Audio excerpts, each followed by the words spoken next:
Hi, and welcome back to my channel, Formula Woodward. And today, instead of looking at F1, we're looking at the F2 qualifying, which happened this morning, and trying to have a look ahead and see what we can take away from the qualifying. A big thing that we can take away, but didn't happen necessarily this morning, is the 10 place grid penalty for the three teams drilling into the fuselage to put an air sensor in there. Those penalties are for Road and Carlin, Trident, and the Dams teams. I think it's really just a daft thing for them to have done. You know, I get why they wouldn't want to do it, but it's a more like a series, really daft from them. The team should know better. They're all quite experienced now.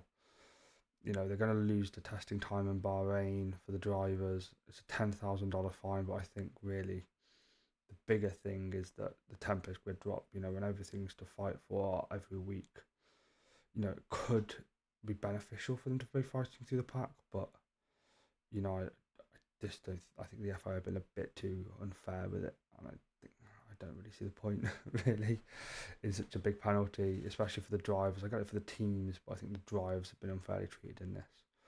But onto some light news. Gabriel Mini with a brilliant lap to take P1. Unfortunately, he lost the places again for impeding Crawford, but I think we're happy with the pace he set. He's still going to be right up there. He's beat out Victor Martins, who going to be one of the drivers he's fighting for this year, and I think it's going to be a good weekend on his first weekend in F2. You can't ask for much more than that after a great F3 season last year, and setting the pace, doing what he needs to do to try and show the Alpine that they don't need Colapinto, and maybe Doohan's not the answer. Or if the Gasly doesn't work this year, maybe he can be that guy to step up for them. So started off well. We'll just have to see how it goes from there. But Toyota and ART are doing it again, like it feels like they are almost every year. Always feels like those guys are near the top. At least one driver. Montoya might have to be a bit disappointing, might have to be a bit older. Montoya maybe still a bit raw. I don't fully know if he should be in F2 for Prema, but I think that, you know, my championship favourites are those two guys, Martins and Mini. I think maybe you could put Lindblad in there. You could look at Dunn in there as well, who I, just have a feeling about. I don't know what it is. But then McLaren must feel the same way with him being a reserve youth driver for them. So, Prime and ART doing it again, getting the good drivers like they always do. And I think the F1 team just trust them with their young drivers. But Lindblad, unfortunately, well, I say let it slip, but the unfortunate power unit problem for him in the final sector. Purple sector one, good sector two, could have been on pole or at least definitely top three.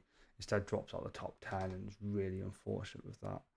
I think he really showed why he's the top junior at Red Bull and why they're pushing for that super license for him to be a reserve driver like Antonelli was, to get that experience. And I think, with Hajar, we don't really know what we're going to get. Looked good in testing for day one, looked good in practice, but I'm not sure if he's the answer. And then if you look at potentially Lawson, is he the best? Going to be the best? Sonoda's going to be looking to move on this season. I think he wants to into his own team. He could be a dark horse to move into the Cadillac team and take a young driver with him. So I think Lembard really showed why Red Bull are putting so much faith in him, like Antonelli had from us at Aegis last year. And I think there's potential for him to move up, and he really did show it on the first day of the F2 season. And then some final points to talk about. We've got Goethe and Esterson having a bit of an incident. Got high tech, high flying and looking good, and it's anyone's race. Goethe and Esterson, silly moment, silly incident. They ruined both their qualifyings. Esterson didn't get a lap in, and Goethe I think was P20. There's just no, first thing of the season, first quali session. Just get your head down, keep it good, keep it clean, and too much, too early, and but Bogdanovic and Browning for high tech definitely took it a bit easier. Looked really good. Bogdanovic, youth driver for Ferrari, Browning, youth driver for Williams, both looked good in the session.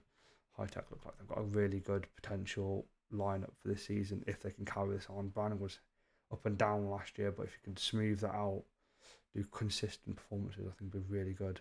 And as always in F2, anyone in the top 10 can win. You know, even further down, people can win, but typically, I think anyone in that top 10 could win either of the races, and I think it's going to really be a big start to the season, you know.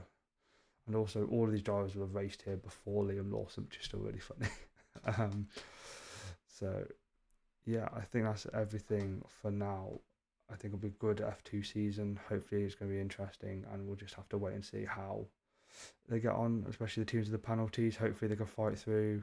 Crawford, you know, right up there would have been P3, I think, but unfortunately dropped those positions. And yeah, be an interesting season. And thank you very much for watching. Please like, subscribe, comment if you're watching this and you enjoy the content. And yeah, see you next time. Thank you.